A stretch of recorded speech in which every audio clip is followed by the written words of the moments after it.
The lesson. Oh yeah. Man, I guess, that takes you all the way to 2010. Now, when you finally got out of that, did you feel good about that, or was it just like by that point you were just like... I've been, bro, this is what I do for a living. So even when I wasn't supposed to be making music, I was making music. I was putting out projects and fucking, making, my grimy way through life. Like, fuck it. I'm going to get some bread somehow. I don't sell cocaine. I sell raps, man. I've never sold anything else. I want to start selling other things, books and whatever, but I've been doing this music shit. I started doing this shit when I was 14. This is the only thing I know how to do, to be perfectly honest. And I'm good at it. And I don't want to do something else. Perfectly honest. I like what I do. So I don't like the bullshit attached to it. Yeah. But I love the music, the artistry, yeah. the camaraderie. All that. I love all of it. I mean, that's what got me here, man. It's, I'm thankful to be here with the people that brought me here, including yourself. So that shit, where else can I get a job, or any kid, male, female, gay, Jew, Gentile, whatever the fuck, where first of all, to play a beat that I think is cool and me say some shit and people want to see me say that. It's a cool fucking job. I don't really know what else. Some voiceovers and shit for cartoons. Like, it's about it, bro. Like, I got a great fucking job. I don't have to get paid as much as Eminem or 50 Cent. I don't give a fuck. What they eat don't make me shit. If I can make a nice living and do what I love, I'm cool with that. Honestly, dude. And then so that was what I was wondering is, although you were in your situation till 2010, you had bits and pieces that dropped I was making through music. that. So how can you do under the that? radar? I don't know. I can't talk about that. Oh, yeah. Fucking underground shit, bro. You do what you got to do, man. We was just making shit. And thank God somebody was supporting it and we could make enough to survive, and peaks and valleys. The whole thing is to straighten up now and get to that next level, man. Honestly, from Fabulous to Nas to Ludacris to Common, like I just, I was voted most likely to succeed in the high school, and then the school decided to fucking lock me under the fucking bleachers. So I watched a lot of my other homies graduate and do their thing. I'm here though. I'm alive and I'm breathing. So the whole thing is to get to the next level and then to diversify. Well, you're in Australia, man, so that's got to be, man. tick off the bucket list. Of course. Man, it's amazing, bro. I'm geeked. And we just really starting to get organized, and then the growth, like I said, Jay-Z has shown you can be a walking empire as a lyricist. You know what I'm saying?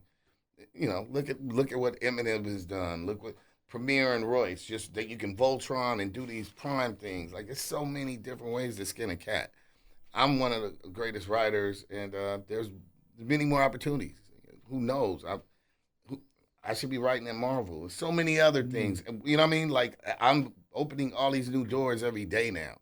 Like, we got so much shit going on. Like, and the funny shit is, if let just one pop, and people suck your dick for everything else. Why do we buy shoes because Kanye said to wear them? It's not really the best idea. I've never seen him dunk a basketball.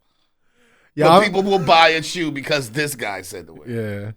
Yeah. So my joke is, as soon as I get popular, I will be selling Ras Kass used condoms. And you can drink them, you can do whatever you want. Because people will put like, oh my God, Ras Kass is used. Yeah, fuck it. Buy my used condoms. Yeah. That's fucking hilarious. Fuck it. Now, fast forward the clock to 2014. You did an album, Blasphemy, with Apollo Brown. And I remember, like, when I heard that, I was like, fuck, because I kind of, there was a period there where I kind of lost track of what you were doing. Of course, it happens all the time. And then I totally understand. And then that come out, and I was just like, what the fuck? At first, I thought it was one joint you did with Apollo.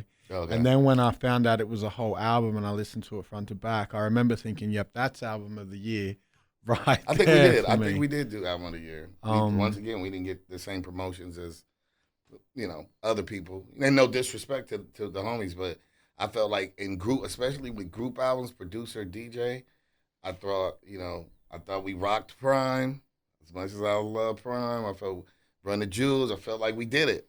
Just one producer, one MC. Yeah. I felt like we got it, and and we got those accolades and premieres. Like yo, that shit was fire. Right? So we did a good job, man. We just want to get that's part of the goal. I'm still, just because you didn't hear it doesn't mean it ain't the best. You understand what I'm saying? So a lot of what I've been doing my entire career has been being the best that you never heard. But I have an answer. What's the saying? If a tree falls and no one's around, does it still make a noise? It does. It does. There's just no one there to hear it. There's no one's there to hear it. But it still makes I still make the noise. I do have the answer to that parable. It's not that complicated. Yeah.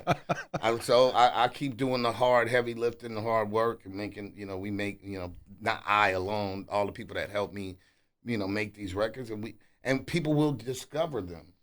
You know what I'm saying? It's people just now discovering Nature the Threat. That shit, it's the past. I'm still in my present. I don't live in my past. But for people to hear Blasphemy, it was so many new people that were fans of Apollo Brown that never heard of Ras Kass. So then they just said, who the fuck are you? Wow. Okay. I just need to go. So from 2014, I get to work backwards.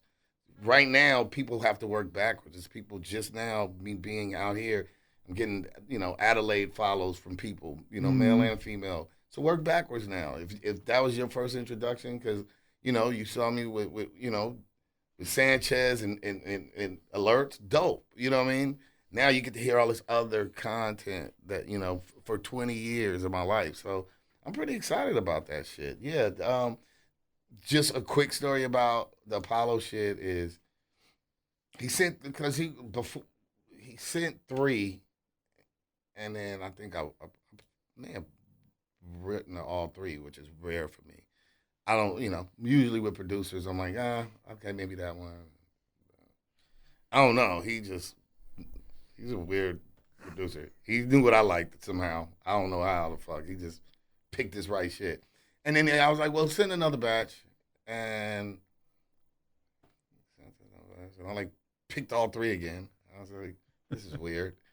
And then I came back from the studio, and I was like, fuck it.